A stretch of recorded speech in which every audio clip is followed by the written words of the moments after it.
Today we're going to start in John 15. The vine and the branches.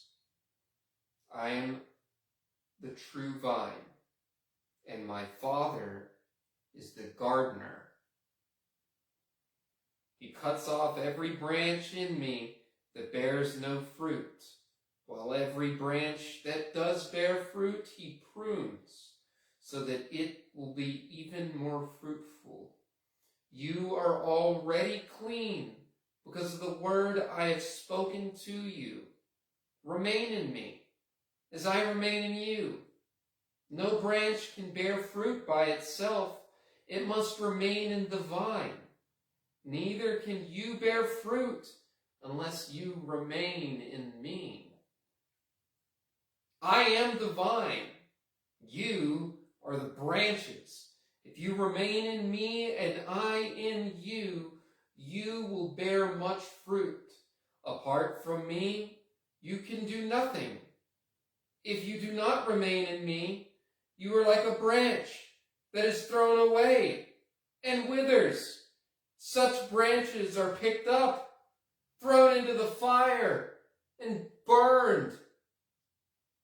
If you remain in me, and my words remain in you, ask whatever you wish, and it will be done for you.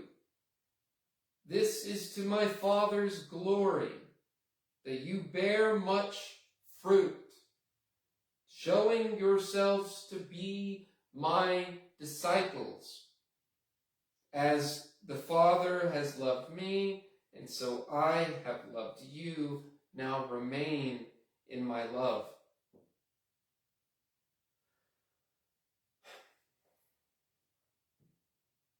If you keep my commands. Let's go over the 10 Commandments. You will remain in my love, just as I have kept my Father's commandments and remain in his love. I have told you this so that my joy may be in you and that your joy may be complete. My command is this: love each other as I have loved you. Greater love has no one than this, to lay down one's life for one's friend.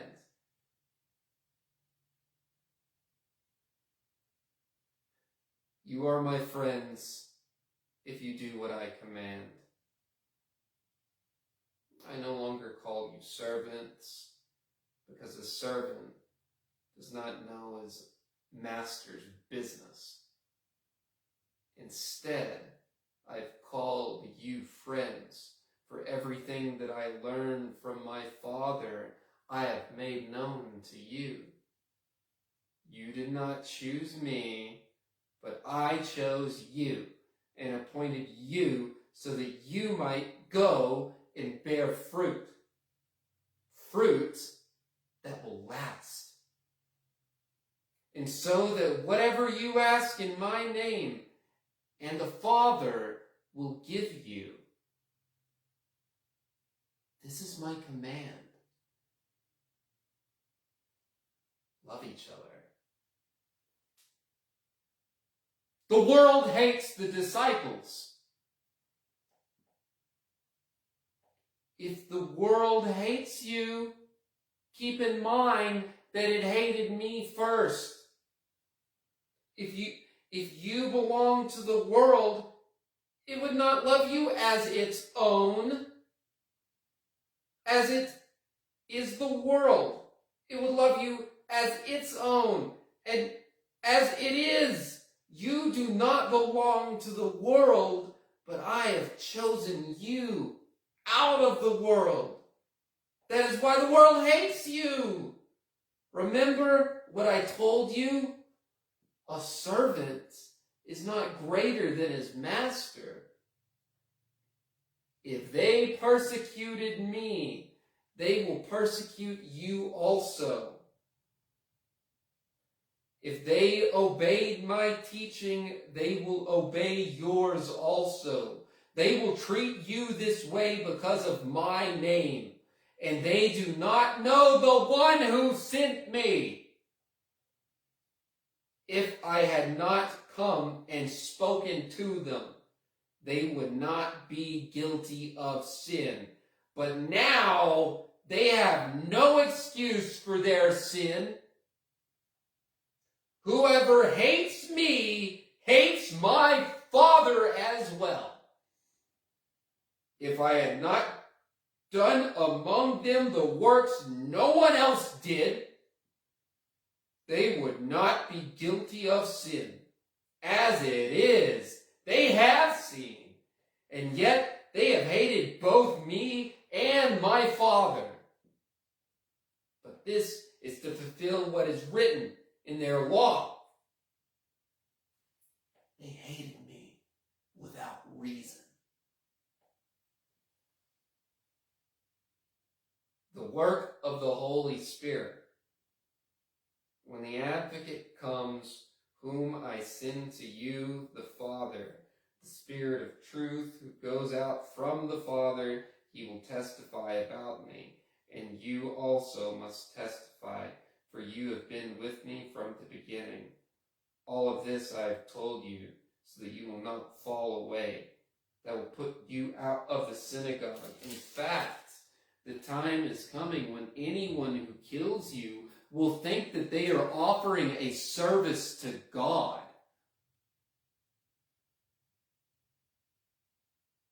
They will do such things because they have not known the Father or me.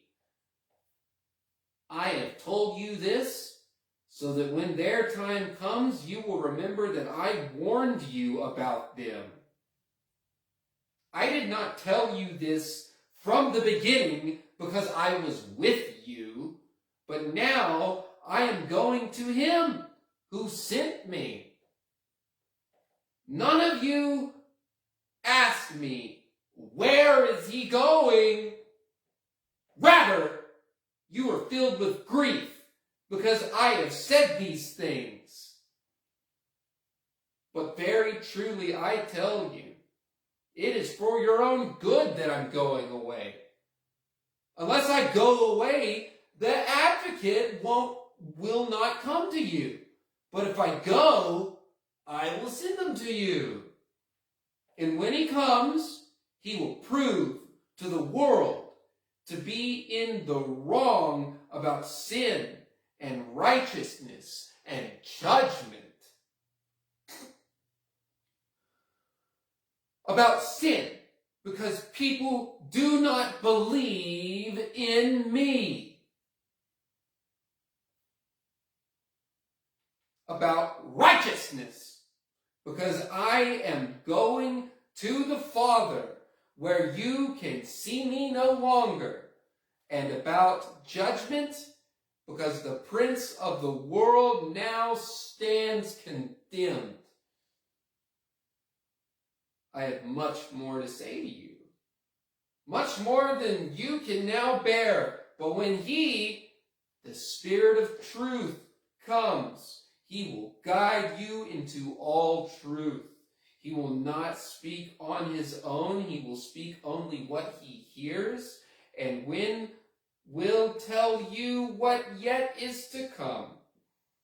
He will glorify me, because it is from me that he will receive what he will make known to you. All that belongs to the Father is mine. That is why I said to the Spirit, I said the Spirit will receive from me what he will make known to you. The Spirit will receive from me what he will make known to you. The disciples' grief will turn to joy. Jesus went on to say, in a little while you will see me no more. And then, after a little while, you will see me. At this, some of his disciples said to one another, What does he mean by saying, in a little while you will see me no more, and then after a little while you will see me? And because I am going to the Father. All kept asking, what does he mean by, in a little while? We don't understand what he is saying. Jesus saw that they wanted to ask him about this, so he said to them, are you asking one another what I meant when I said, in a little while you will see me no more, and then after a little while you will see me? Very truly, I tell you, you will weep and mourn while the world rejoices. You will grieve, but your grief will turn to joy. A woman giving birth to a child has pain because her time has come. But when her baby is born, she forgets the anguish because of her joy that a child is born into the world. So with you, now is your time of grief, but I will see you again, and you will rejoice, and no one will take away your joy. In that day, you will no longer ask me anything. Very truly, I tell you, my Father will give you whatever you ask in my name. Until now, you have not asked for anything in my name. Ask and you will receive, and your joy will be complete. Though I have been speaking figuratively, a time is coming when I will no longer use this kind of language, but I will tell you plainly about my Father. In that day, you will ask in my name, and I am not saying that I will ask the Father on your behalf. No, the Father himself loves you because you have loved me and have believed that I have come from God. I came from the Father and entered the world. Now I'm leaving from the world and going back to the Father. Then Jesus' disciples said, now you are speaking clearly and without figures of speech. Now we can see that you know all things and that you do not even need to have anyone ask you questions. This makes us believe that you came from God. Do you now believe?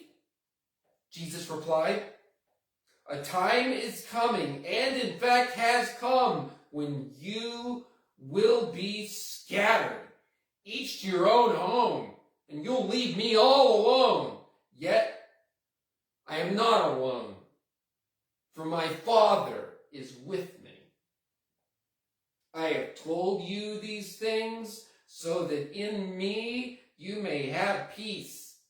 In this world you will have trouble, but take heart. I have overcome the world.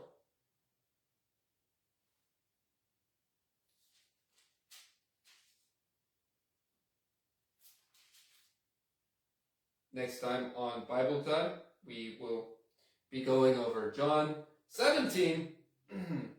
Jesus praise